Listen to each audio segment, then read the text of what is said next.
Ce sera maintenant au tour d'Audrey Desrochers, étudiante en histoire à l'Université de Sherbrooke.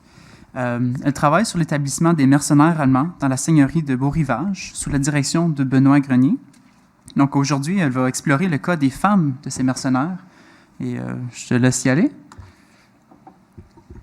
Donc, bonjour à tous et à toutes. Donc, comme le mentionnait Emmanuel, ma présentation s'intitule « Entre histoire militaire et histoire du genre, le cas des femmes de mercenaires allemands à la fin du 18e siècle ». Pour vous faire une brève introduction dans mon mémoire de maîtrise, je travaille entre autres sur l'enracinement des mercenaires allemands qui sont venus s'établir à Saint-Gilles, dans la seigneurie de Beau-Rivage, à la fin de la guerre d'indépendance américaine. Donc, j'aborde le sujet dans une perspective d'histoire rurale axée sur la famille, puisque ces individus ont été davantage que des soldats. Donc, cela me permet de les comprendre au lendemain de leur carrière militaire. Donc, ces recherches m'ont amené à réfléchir à un des éléments fondamentaux de la cellule familiale, donc les épouses. Qu'en est-il des femmes qui ont choisi d'unir leur destinée à ces soldats? Si elles sont allemandes, ont-elles suivi leurs époux en Amérique pendant la guerre ou bien sont-elles venues les rejoindre ensuite? Donc, si elles sont canadiennes aussi, est-il possible d'observer leur agentivité dans la conclusion de ces alliances matrimoniales, puisqu'elles optent pour un mari étranger alors que la norme voudrait qu'elles pratiquent l'endogamie? Donc, étant donné qu'aucune étude ne leur a été consacrée, cette présentation, j'espère, permettra de les mettre en lumière. Toutefois, je tiens à préciser que mon corpus ne comprend qu'une infime partie de ces individus et que cette communication n'entend pas dresser un portrait global de toutes les femmes qui ont décidé justement d'unir leur vie à un de ces vétérans. Donc, de plus, par cette communication, je revisite un sujet qui est plutôt abordé dans une perspective d'histoire militaire.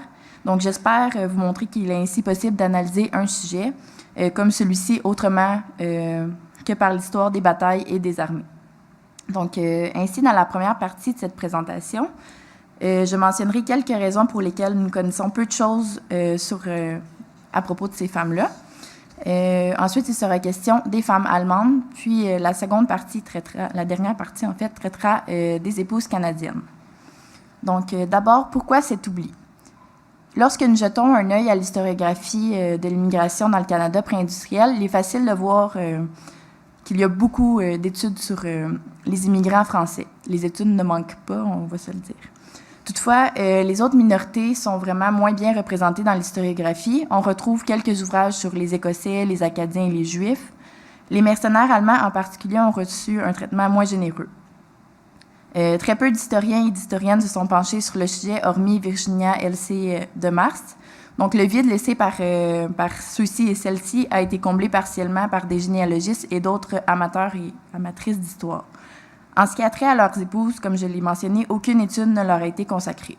Donc, le manque d'intérêt, si je peux le dire comme ça, de la part des historiens et des historiennes, est la première raison de cet oubli.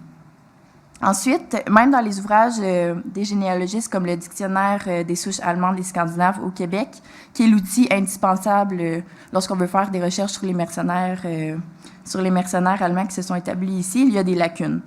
Puisque dans le dictionnaire, chaque individu a une notice biographique où est-ce qu'il est indiqué son nom, son lieu d'origine, le nom de ses parents, puis tout ça.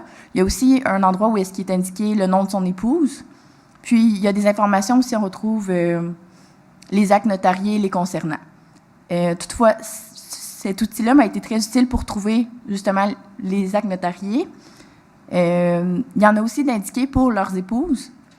Mais en faisant les recherches sur les microfilms, à plusieurs reprises, je me suis rendu compte qu'il y avait l'acte notarié, le testament concernant le mercenaire, et que juste à côté, il y avait celui de leur épouse. Mais les chercheurs, en faisant leurs recherches, n'ont pas pris le temps de bien l'indiquer dans le dictionnaire. Donc, à plusieurs reprises, il y avait des testaments qui étaient juste à côté, qui étaient manquants. Donc, ça me laisse penser qu'il y a eu un petit manque de rigueur ou un moins grand intérêt à recenser les actes concernant les épouses que pour les mercenaires. Donc, ensuite, il y a d'autres textes écrits par des généalogistes qui parlent Je vais vous donner un exemple. L'apport germanique dans la formation du Canada français ou de Gabriel Nadeau, ou la contribution des immigrants d'origine germanique au peuplement des régions de Lanaudière, de la Mauricie, de la Montérégie et de Chaudière, écrit par Marc Tremblay, qui disent essentiellement « On a oublié de parler de nos ancêtres mercenaires allemands, mais à ce moment-là, oui, on parle des hommes ancêtres mercenaires allemands, mais qu'en est-il des femmes qui sont venues, qui sont autant nos ancêtres que les hommes? » Puis c'est le deuxième oubli ici. Donc, même les généalogistes qui sont censés être les personnes, pour l'instant, qui travaillent le plus sur le sujet, font des oublis. Donc, voilà. Puis je conclurai cette section avec une citation de Gérard Noiriel qui mentionne une troisième raison pourquoi on retrouve peu de recherches sur les femmes de mercenaires. Donc, l'histoire des femmes immigrées ou issues de l'immigration est largement méconnue, car elle se heurte à une double lacune de la recherche historique. Celle qui touche l'histoire de l'immigration et celle qui touche l'histoire des femmes. En effet, l'histoire de l'immigration s'est peu intéressée aux femmes. De son côté, l'histoire des femmes s'est peu penchée sur la question de l'immigration. Donc, je passerai ici à la section décernée aux femmes allemandes. Donc, je l'ai intitulée « Des Länder germaniques au Canada, le cas des Allemandes ». Donc, je me souviens, au début de ma maîtrise, j'ai découvert que mon premier ancêtre du côté maternel à s'être établi au Canada était un mercenaire allemand. Et qu'en plus, ça a bien tombé qu'il était dans l'échantillon que j'étudie en plus. Donc, j'en ai parlé avec mon directeur de maîtrise avec enthousiasme, puisque son ancêtre est aussi dans mon échantillon. Donc, il était peut-être des amis dans le temps. Puis, j'y avais parlé alors de son épouse, son nom s'écrivait Suriname Mangerine. Donc, je lui ai demandé, est-ce que tu sais de quelle origine elle pourrait être? Mais Mangerine, ça ne nous disait rien, donc on n'a pas déterminé à ce moment-là. On n'avait pas réfléchi, je crois, à la possibilité qu'elle pouvait être allemande, puisqu'au début, on pensait que c'était surtout, oui, en grande majorité, ce sont des célibataires qui sont venus ici, mais on n'avait pas réfléchi à la possibilité que ces soldats-là aient pu amener des femmes, leurs femmes, en fait, et leurs familles avec eux lorsqu'ils sont venus combattre en Amérique, en fait. Voilà. Puis les ouvrages que je consultais sur le sujet ne m'indiquaient pas autre chose. Donc, je trouvais des phrases telles que, des jolies phrases croustillantes, vous allez voir.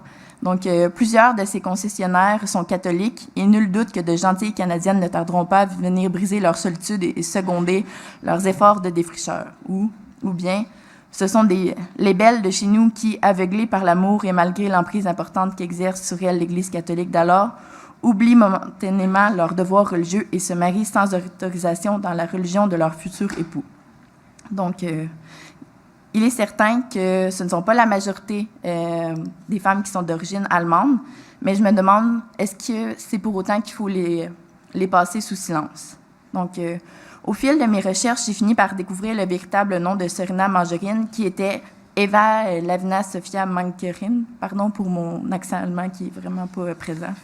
Donc, son nom avait simplement été mal écrit, puisque c'est souvent le cas des prénoms et des noms de famille allemands qui ont été souvent écrits comme les gens les entendaient. Donc, Eva Lavina Sofia Mangerin fait donc partie des 200 à 250 femmes qui ont suivi leur mari mercenaire au Canada. Donc, c'est un chiffre qui est avancé par la généalogiste Dominique Richaud, qui a publié un livre sur les mercenaires allemands.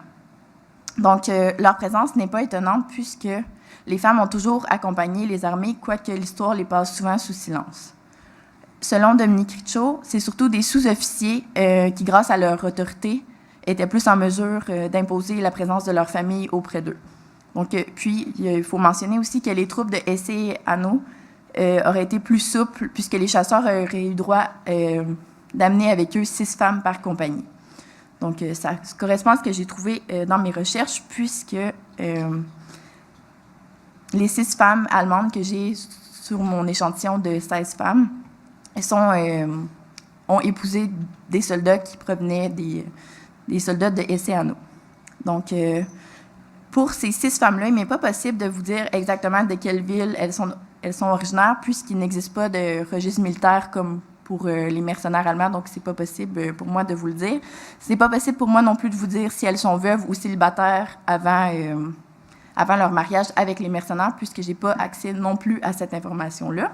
Je peux tout de même vous dire que pour ce qui est de leur confession religieuse, sur les 6 femmes allemandes, il y en a 3 qui sont protestantes et 3 qui sont catholiques.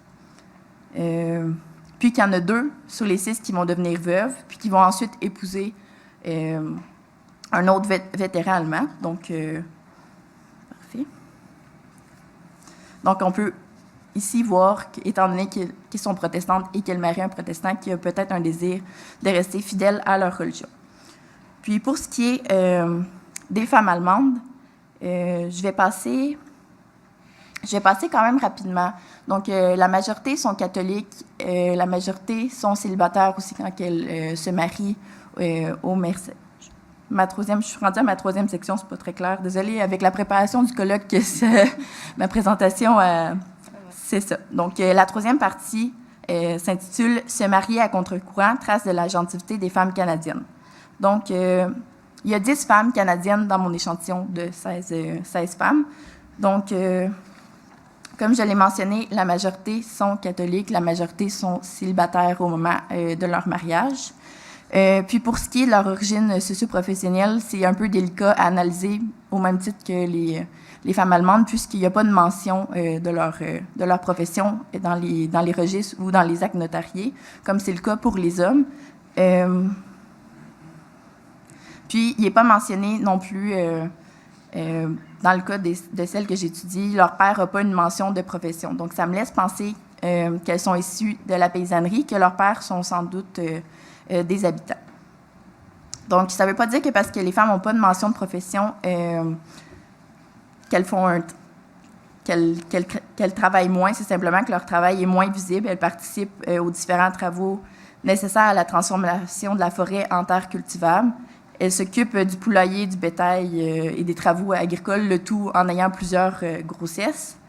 Donc, voilà, c'est simplement que leur travail est plus invisible dans les différentes sources. Pour ce qui est de leur agentivité, la plupart des femmes canadiennes, habituellement, se marient avec quelqu'un dans leur cercle de connaissances. Puis elles ont tendance à contracter des alliances endogames et homogames, c'est-à-dire se marier avec quelqu'un de la même paroisse, puis aussi issus de la même classe sociale, la même culture et de la même religion. Donc, selon Lorraine Gadouri, les mariages mixtes sont ceux qui échappent à la norme, puis sont habituellement assez rares. Donc, ces femmes ont dû avoir de la volonté, puisqu'il fallait être bien décidé pour aller à l'époque à l'encontre de l'Église catholique, compte tenu de l'emprise que celle-ci avait sur les gens à l'époque. Elles ont quand même été à l'encontre de leurs devoirs religieux et opté pour un conjoint impie aux yeux des catholiques. Il est fort probable que certaines épouses se soient mariées sans l'autorisation de leurs parents et même de leur Église.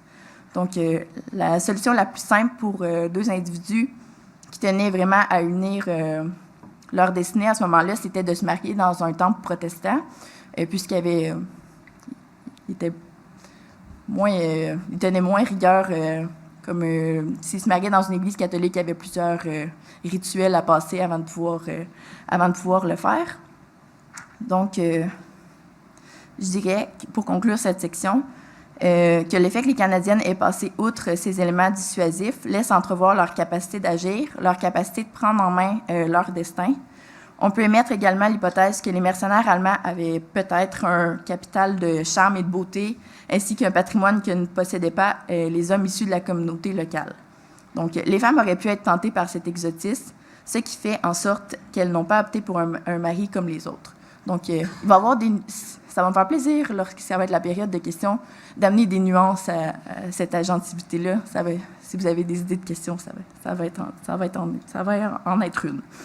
Donc, en conclusion, j'aurais pu parler pendant 15 minutes des femmes canadiennes et des femmes allemandes, mais j'ai décidé de faire un mix des deux pour pouvoir quand même vous en parler, puisque ça aura quand même permis à les mettre en lumière, puis il y a déjà peu de places qui leur sont accordées. Habituellement, donc je ne tenais pas ici à déjà couper ça.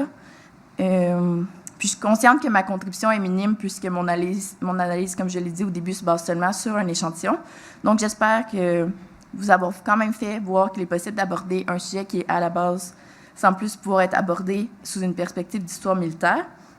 Puis je vous invite également dans vos recherches à faire des choix, si vous pouvez d'une façon ou d'une autre aborder ou mettre en valeur des femmes ou utiliser la perspective d'histoire des femmes ou d'histoire du genre.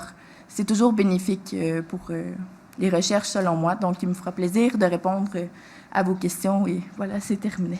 J'ai fait 15 minutes, c'est incroyable.